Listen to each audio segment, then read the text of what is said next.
Valge vööga judoka ei pea teadma kõiki keerulisi jaapanikeelseid nimetusi. Kui treener ütleb, et näita milline on kaitseasend, siis ta peab oskama seda näidata. Näiteks küsib treener, et näita 2 erinevat tavahaaret, aiotsu ja kenkajotsu, siis judoka peab oskama neid näidata. Kindlasti on tähtis teada, mida tähendab ovari.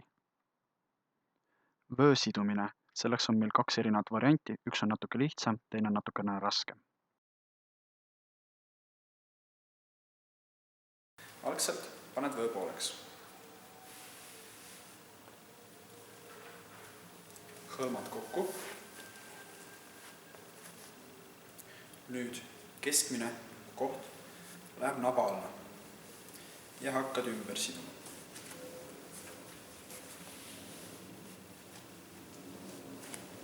Jõudsin ette ja vahetan uuesti käänne. Nüüd pealmine läheb 2 vöö alt ehk siis kimono ja vöö vahelt ja tõmban alt üles. Nüüd jääb vöö püsima. Ja nüüd otsa panen tavalise sõrme.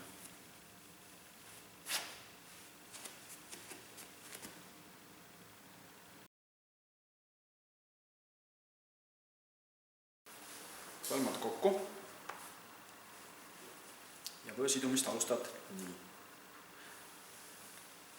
Lähen selle taha. Jõudis ette ja veel üks ring. Tähtis on, vöö jookseks ilusti üksteise peale. Nüüd jälle pealmine läheb 2 vöö alt ja kimono vahelt ja alt üles. Jäi püsima. Nüüd võtan alumise ja panen 2 vöö vahele. Ei tõmba kinni, jätan nii. Nüüd võtan pealmise, lükkan siit paunast läbi ja panen ka 2 vöö vahele. Nüüd tõmban kinni. Ovari. Kui treener ütleb ovari, siis kõik sportlased peavad minema rivi. Rivis ollakse vööde järjekorras ja kõige ees on kõrgema vööastmega sportlased ja rivi lõpus on madalama vööastmega sportlased. Iga treening peab algama ja lõppema ovariga. Kui sportlased on rivis, siis alustatakse või lõpetatakse treeningut reiga. Nii avaldatakse austust üksteise vastu. Reid võib teha püsti ja põlvituses. Ritsurei. Püsti austusavaldus.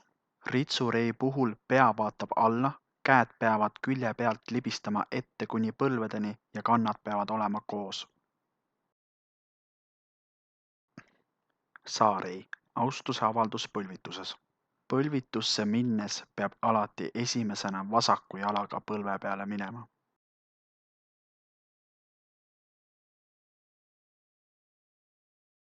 Püsti tullakse alati parem jalg esimesena.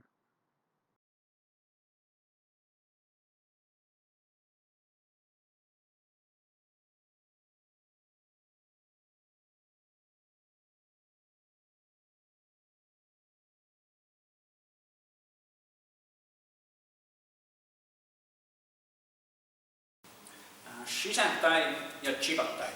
Shisentai on siis täiesti normaalseis, ehk siis muidugi põlvest on õrnalt kõverdatud. See on siis otse.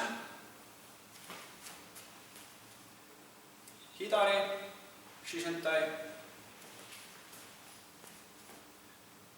ja Migi Shisentai.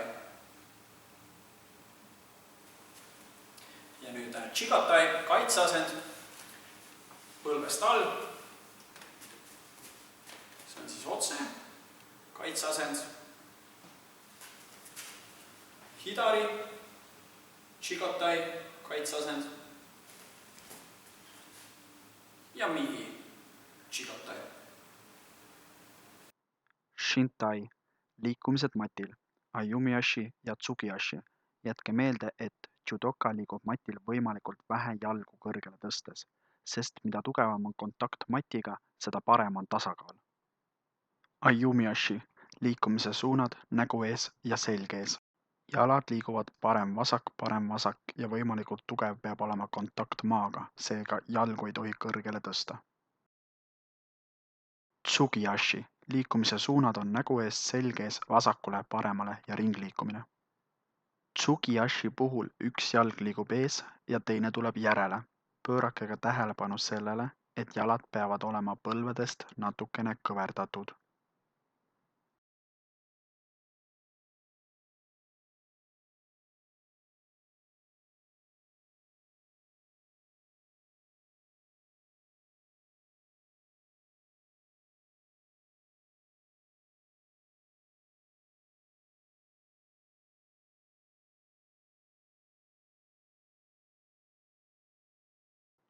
Kumikata, tavahaare, aiotsu ja kenkajotsu.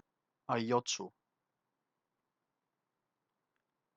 Minu parem käsi reväärist, minu vasak käsi varrukast, vastase parem käsi reväärist, vastase vasak käsi varrukast.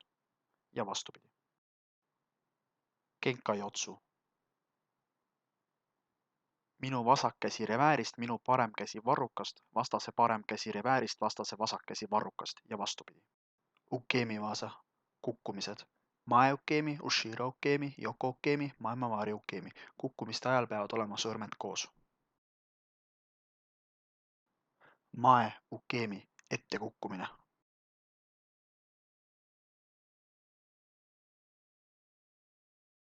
Ushiro ukemi, taha kukkumine.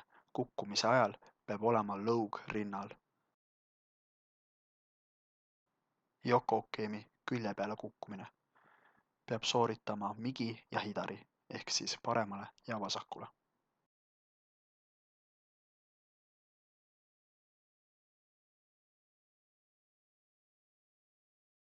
Maemavari ukemi, rullumine.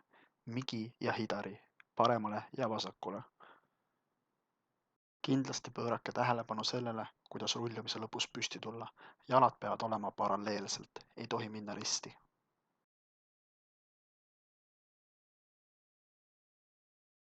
Kokkupanemine. Eesmärk on judogi võimalikult väikseks kokku pakkida.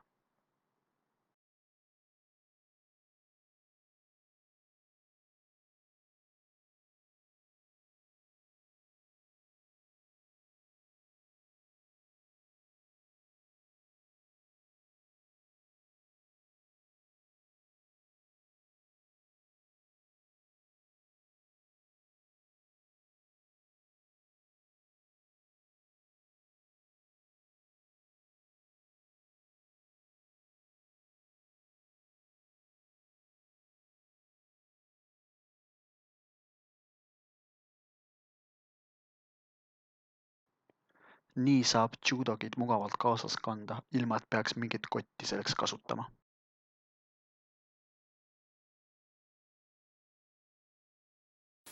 Valgevöö ülesehitus on siis selline, nagu te läheksite võistlustele, ehk siis võistlustel erinevad liikumised, kuidas te alustate, millest alustate ja nii edasi. Seega esimene asi, kui sa võistlustele kohale jõuad, siis paned kimono selga ja võö kinni.